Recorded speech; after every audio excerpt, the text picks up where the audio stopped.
समस्याओं को हल करने की सीख देती ये 100 ऊँटों की कहानी। एक व्यक्ति राजस्थान के किसी शहर में रहता था। वो अपनी जिंदगी से खुश नहीं था। हर समय वो किसी न किसी समस्या से परेशान ही रहता और उसी के बारे में सोचा करता था।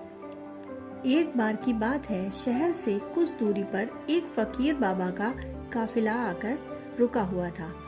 शहर में चारों ओर उन्हीं की चर्चा हो रही थी। बहुत से लोग अपनी समस्याएं लेकर उनके पास पहुंचने लगे। उस व्यक्ति को भी इस बारे में पता चला और उसने भी फकीर बाबा के दर्शन करने का निश्चय किया। छुट्टी का दिन था। सुबह सुबह ही वह व्यक्ति बाबा के काफिले तक पहुंचा। वहां सैकड़ों लोग अपनी अपनी समस्याएं लेकर उनका इंतजार कर रहे थे। बहुत देर इंतजार के बाद उसका नंबर आया। वह बाबा से बोला, बाबा, मैं अपने जीवन से बहुत दुखी हूँ। हर समय समस्याएं मुझे घेरे रहती हैं। कभी ऑफिस की टेंशन रहती है तो कभी घर पर अनबन हो जाती है और कभी अपनी सेहत को लेकर परेशान रहता हूँ। बाबा, कोई ऐसा उपाय बताइए कि मेरे जीवन से सभी समस्याएं ही खत्म हो जाएं और मैं चैन से जी सकूं। बाबा मुस्कुराए और बोले, पुत्र, आज बहुत देर हो गई है। मैं तुम्हारे प्रश्न का उत्तर कल सुबह दूंगा, लेकिन क्या तुम मेरा एक छोटा सा काम करोगे? जरूर करूंगा, उस व्यक्ति ने उत्साह के साथ बोला।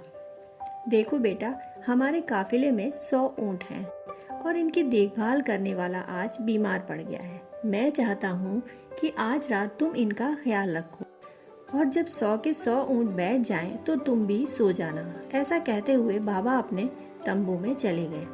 अगली सुबह बाबा उस व्यक्ति से मिले और पूछा, कहो बेटा, नींद अच्छी आई? कहाँ बाबा, मैं तो एक पल भी नहीं सो पाया। मैंने बहुत कोशिश की पर मैं सभी ऊँटों को नहीं बैठा पाया। कोई न कोई ऊँट खड़ा हो ही जाता। वह व्यक्ति दुखी होते हुए बोला, मैं जानता था यही होगा। आज तक कभी ऐसा हुआ ही नहीं कि ये सारे ऊँट एक साथ बैठ गए हों। बाबा बोले। वह व्यक्ति नाराजगी के स्वर में बोला, तो फिर आपने मुझे ऐसा करने को क्यों कहा? बाबा बोले, बेटा, कल रात तुमने क्या अनुभव किया? यही ना कि चाहे कितनी भी कोशिश कर लो, सारे ऊँट एक साथ नहीं बैठ सकते। तुम एक को बैठाओगे तो कहीं और कोई दूसरा खड़ा हो जाएगा। इसी तरह तुम एक समस्या का समाधान करोगे तो किसी कारणवश दूसरी समस्या खड़ी हो जाएगी। पुत्र, जब तक जीवन है ये समस्याएं तो बनी ही रहती हैं, कभी कम तो कभी ज्यादा।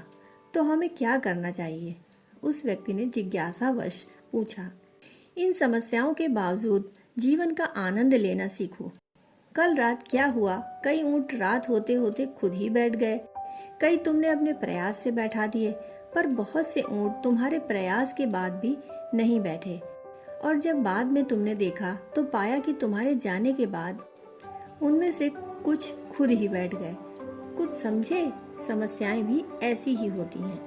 कुछ तो अपने आप ही खत्म हो जाती हैं, कुछ को तुम अपने प्रयास से हल कर लेते हो और कुछ तुम्हारे बहुत कोशिश करने पर भी हल नहीं होती। ऐसी समस्याओं को समय पर छोड़ दो।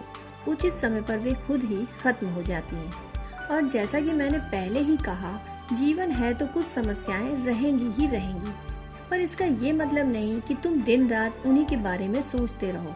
ऐसा होता तो ऊँटों की देखभाल करने वाला कभी सो ही नहीं पाता। समस्याओं को एक तरफ रखो और जीवन का आनंद लो। चैन की नींद सो, जब उनका समय आएगा वो खुद ही हल हो जाएंगी।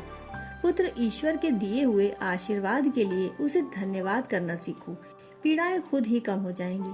फकीर बाबा ने अपनी बात पूरी की। दोस्तों, कहानी सुनने के लिए आपका बहुत बहुत आभार।